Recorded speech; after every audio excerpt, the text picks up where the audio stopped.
my channel Physio for All. Myself, Dr. Indrajit Jeta. I'm a physical therapist and a yoga instructor. Today I want to talk to you about a most common musculoskeletal problem that affects 85% of population in their lifetime. Do you know what is that? It's low back pain. It affects all ages group from younger to the elder population. Do you know what type of low back are you having? If you know, then you go for treatment, then you can track treatment. So for simplified, it Halls classified low back pain into 4 categories, 2 of which are known as back pain dominant, or it's also known as mechanical low back pain. Means in this type of low back pain, the patients are having more pain in their low back region, less or no pain in their leg region. Another 2 of type is of leg pain dominant. In that, the patients are having more pain either unilaterally or bilaterally to the lower leg, and there will be minimum lower back pain.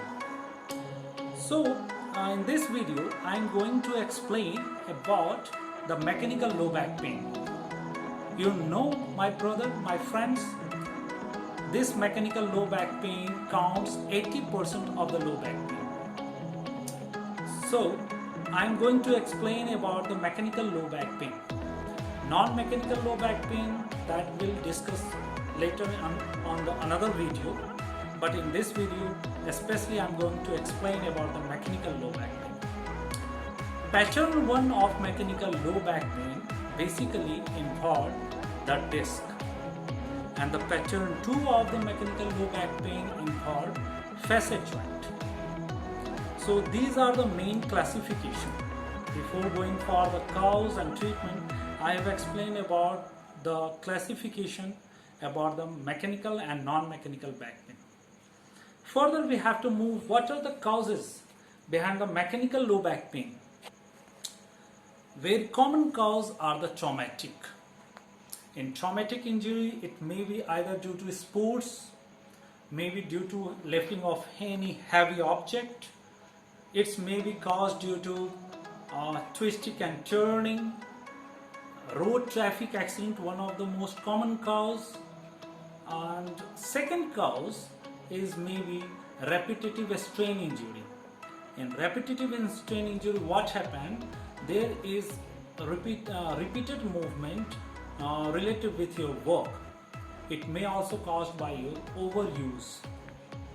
What the other causes? Other causes may be your poor posture. You know, very commonly you have seen during pregnancy the females complain about their low back pain. It is due to poor posture. It may be also associated with her physical, emotional or psychological problem. But in this position, in this condition, the patient, the females will have increased lordotic spine, and that gives excessive pressure over her lumbar spine. Another cause of improper posture, poor posture, is slouch posture. Sometimes females are using high heels, that may also cause your mechanical low back pain. Another causes are muscle imbalance. Do you know, for any joint, the muscles, ligaments, tendon, these are all play a very effective role for its stability, for its mobility. So muscle is all important for play in this mechanical low back pain. For example, in many cases I have seen the patients are having back abs, the patients are having lower lumbar muscles weakness. That may also cause mechanical back pain. Other causes may include osteoporosis. In that condition, the patient will have reduced bone density. Other causes are obesity. Sometimes I have seen the patient who is having a lateral bending of the spine, that's called scoliosis, that also one of the cause. Degenerative spine disease, symptoms of the mechanical low back pain. What are the symptoms for the mechanical low back pain? Very common symptoms are the pain.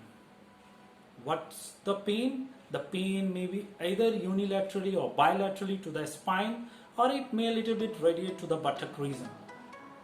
Some other causes are a reduction of the normal range of motion. Patients will have the reduced movement of the lumbar spine, and some other symptoms are reduction of their functional activity. Earlier he was able to do all the activity, but nowadays due to pain he will reduce him or her functional activities. So these are the common signs and symptoms.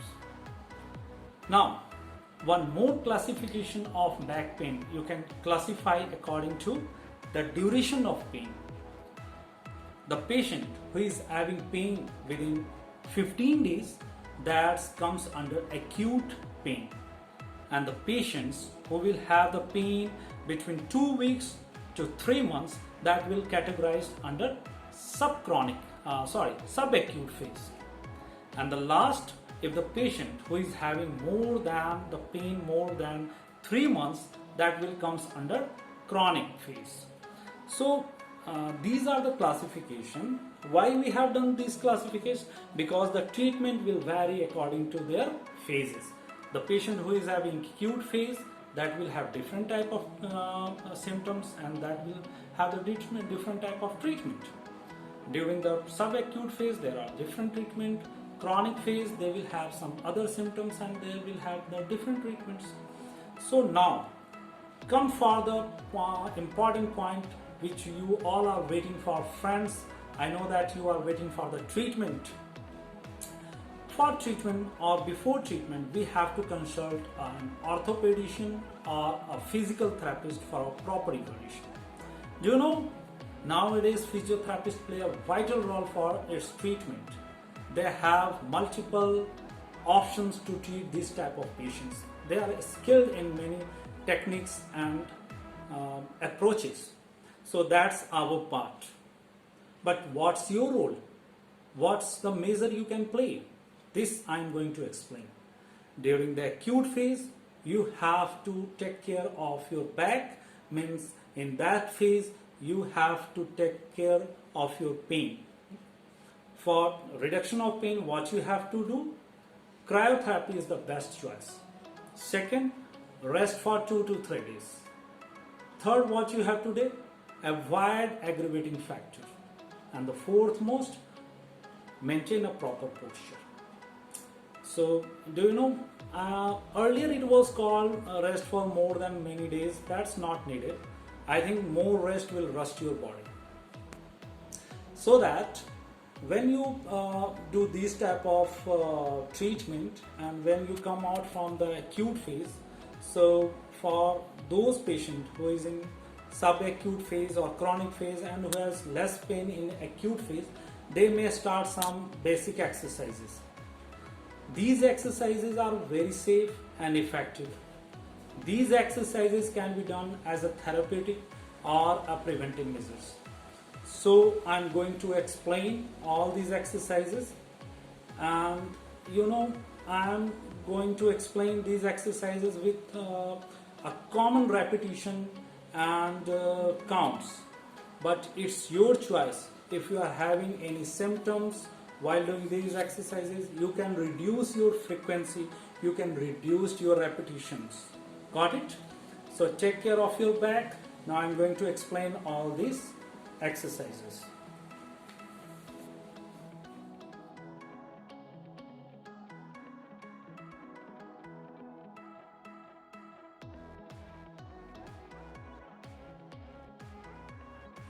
For the first exercise, you have to lie down straight, facing upward.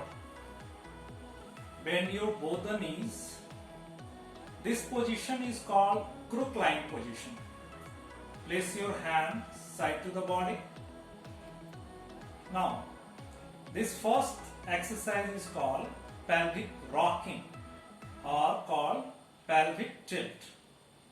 So what you have to do, this is pelvis. See, this is the pelvis, and you have to rotate this pelvis posteriorly like this.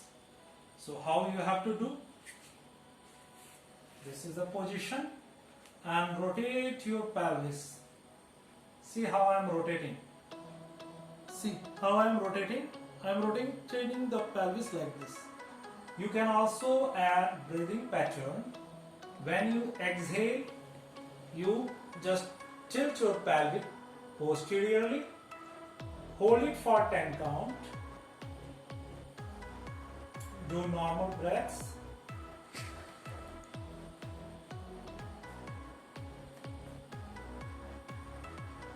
inhale and relax.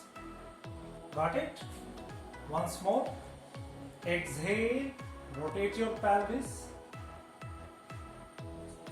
hold it for 10 seconds, don't hold your breath, and then release. This pelvic tilt will flatten your lordotic lumbar spine. Ideally the lordosis is like this, your lumbar spine is like this. When you tilt your pelvis posteriorly, automatically your lumbar spine will be flattened. Or if you are having hyperlordosis, it may reduce. Got it? Now, I am going for the second exercise. Same crook line position. Lift your pelvis upward. And again, hold it for 10 count. And then come back. Got it? What to do? This is called pelvic breathing or just breathing exercise. Lift your pelvis up to your limit, okay, up to your comfortable range of motion. Just hold it for 10 count and then come back. You can also add breathing pattern. Inhale, lift your pelvis, hold it for 10 count, got it, and then do normal breaths and then exhale and come down. Now for the third exercise, that's called a spinal rotation. This is the third exercise. You have to do a spinal rotation. Same crook line position. Now, what about your hands? Arms should be outstretched.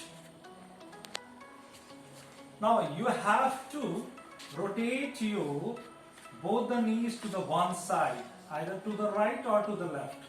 When you are rotating your knees to the right, rotate your head to the left. If you are having any cervical issue, don't rotate your neck, or any cervical pain, don't rotate your neck. Just neck should be in neutral position. Just only rotate your knees. I am rotating the head. Now come back. In this exercise, you also add your breath pattern. When you exhale, rotate to the one side, face to the opposite side. Hold it for 5 count or 10 count. Inhale and come back. Do it 5 times to the both side. Got it? This one is the third exercise. Now I am moving for the fourth exercise. Straighten your one knee, and now this fourth exercise is called knee to chest hug. What to do in this position? Just bend your knee, hold with both the hands, pull your knee towards your chest with exhalation. Now again I am adding the breath pattern. Exhale and pull your knee towards your chest. You can also add your neck movement. You try to touch your nose to the knee, or you have any cervical problem, you don't add this movement. Hold it for 5 seconds and then release. Now to the opposite knee, another knee. Bend the right knee, hold with both the hands, pull towards your chest. You can also add your neck movement if you are comfortable. With exhalation, do normal breath, then release and come down. Do it alternately 5 times. Now, next, you can also add your both the knees. Hold with both the knees with both the hand and pull towards your chest. You can also add your head movement, neck movement, and hold it for 5 or 10 seconds, and then release and turn. Got it? This is the fourth exercise. Again, I am going to explain both the knees. Hold both the knees with both the hands. Pull towards your chest with exhalation. Touch the nose with both the knees, and then release and straighten your knees and just relax. You can repeat this exercise for 5 repetitions. Okay. So I have completed 4 exercises in lying straight facing upward. First, what is called pelvic tilt. Second is called breathing. Third one is what? A spinal rotation. And the fourth one is knee to chest hug. Now, another 2 exercises I am going to explain. You have to lie facing downward. Lie in this position. This exercise is called extensor exercise. So lying facing downward, place your both the hand side to the lower ribs. Now you inhale and lift your head and chest upward up to the navel. Just keep in mind, don't go further and straighten your elbow. This is wrong. In this position, you are locking your elbow, and the muscle of the lumbar spine is not going to work more, and instead of that, it is giving undue over stress over the lumbar region. So you just stay in this position up to the navel region. Bend your elbow. Elbows should be close to your body. While inhalation, you are coming up. Now just do normal breaths.